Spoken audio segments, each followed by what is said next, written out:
বিসমিল্লাহির রহমানির রহিম। আসসালামু আলাইকুম। আশা করি আপনারা সবাই ভালো রয়েছেন। তো ভিউয়ার্স, আমি আপনাদের সাথে আজকে কিছু বিষয় নিয়ে আলোচনা করব।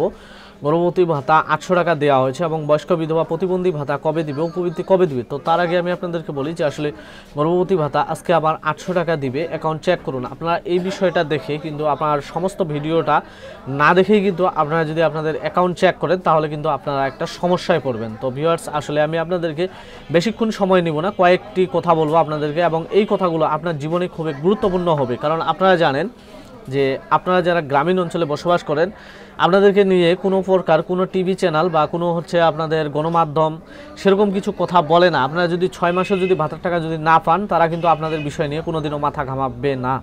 তো ভিউয়ার্স, আমি আপনাদেরকে বলি, যারা এখনও 80% মানুষ আপনারা আমার চ্যানেলটি সাবস্ক্রাইব করেননি, তাদের প্রতি বিশেষ অনুরোধ, আপনারা আমার এই চ্যানেলটি সাবস্ক্রাইব করে পাশে থাকা বেল আইকনটি বাজিয়ে রাখবেন। কারণ আপনাদের জন্য এই ভিডিওগুলো তো তৈরি করতে গিয়ে আমি যে স্টুডিওটি সেট আপ দিয়েছি এবং যে সরঞ্জামগুলো কিনেছি, এগুলোতে আমার যে টাকা ব্যয় হয়েছে এখন পর্যন্ত আমি এর 10 অংশের 1 অংশ টাকাও আমি কিন্তু তুলতে পারিনি। তো ভিউয়ার্স, আপনাদের প্রতি বিশেষ অনুরোধ, আপনারা যদি সাবস্ক্রাইব করেন, ভিডিওতে যদি লাইক করেন, আমি উৎসাহিত হয়ে আপনাদের জন্য আমার যত টাকাই লস হোক সত্য নির্ভর ভিডিও তৈরি করব। যেরকম আমি আপনাদের জন্য কয়েকদিন আগে অর্থাৎ 22 তারিখে একটি ভিডিও দিয়েছিলাম যে আপনাদেরকে নতুন এমআইএস থেকে পরীক্ষামূলক আপনাদের জন্য একটি ভাতার টাকা ছাড়া হবে। তো এই টাকাটা আপনারা কিন্তু খুব দ্রুত পেয়ে যাবেন।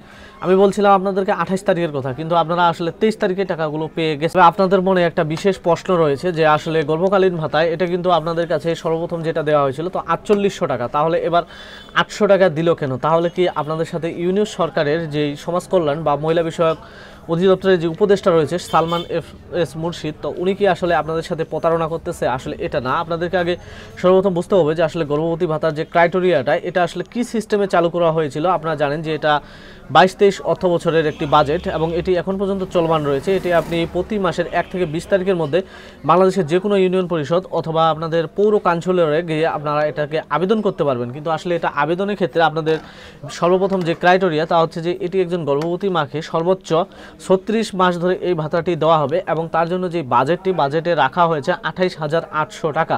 তো এই 28,800 টাকা আপনি যদি 36 কিস্তিতে ভাগ করেন তাহলে আপনি কিন্তু প্রতি মাসে পেয়ে যাবেন 800 টাকা।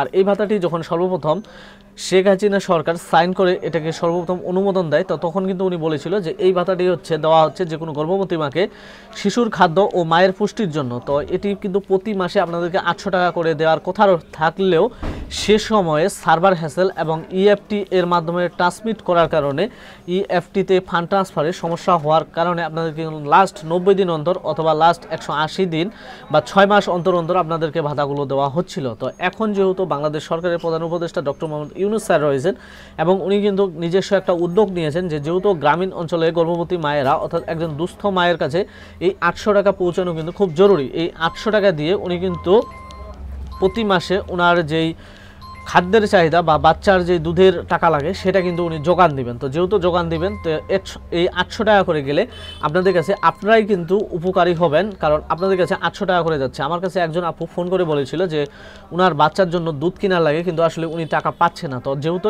এই 800 টাকা আপনাদের কাছে 24 তারিখের মধ্যে চলে এসেছে, তো এটা কিন্তু আপনাদের জীবনে একটা সর্বোচ্চ মনে করেন যে পর্যায়ে কাজ করবে। আর যাদের টাকা পয়সা রয়েছে তারা দয়া করে যদি আপনার নামে ভাতাটি হয়ে থাকে বা আপনি যদি কোনো প্রকার 2 নম্বরই করে ভাতা নিয়ে থাকেন, তাহলে অবশ্যই আপনি আপনার আশেপাশের যে কোনো একটা গরিব বাচ্চাকে এই টাকাটি আপনারা দান করে দিবেন। এবং সেই সাথে আমি আপনাদেরকে বলবো বয়স্ক বিধবা প্রতিবন্ধী ভাতা কবে দিবে। ভিউয়ার্স, আমি আপনাদেরকে বলেছিলাম যে আপনাদের জন্য ফেব্রুয়ারি মাসের 22 তারিখ থেকে শুরু করে আমাদের যেই সেগুনবাগিচা অ্যাকাউন্টস অফিসে যে টিমস রয়েছে তারা যে আপডেটটি দিয়েছিল এবং একটি চিঠি দিয়েছিল, যে চিঠিতেও আমি আপনাদেরকে বলেছিলাম যে মার্চের 2 তারিখ পর্যন্ত তারা কিন্তু নতুন এমআইএসে আপনাদের সমস্ত তথ্যগুলো যুক্ত করবে। যখন নতুন এমআইএসের সমস্ত তথ্য যুক্ত করবে তখন কিন্তু আপনাদের জন্য প্যারোল তৈরি করার মতো কোনো অপশন থাকে না, সেটাই একটা প্যারোল হিসেবে আপনারা ধরে নিতে পারেন। এবং সেটা যে আপনাদের সাথে সিটিএম আমি আপনাদেরকে বলেছিলাম যে ক্যাশ ট্রান্সফার মডেলাইজেশন, এটার মাধ্যমে এবার টাকা দেওয়া হবে। তো এই সিটিএম এর পরীক্ষামূলক একটি ক্যাশ ট্রান্সফার সিস্টেমের জন্য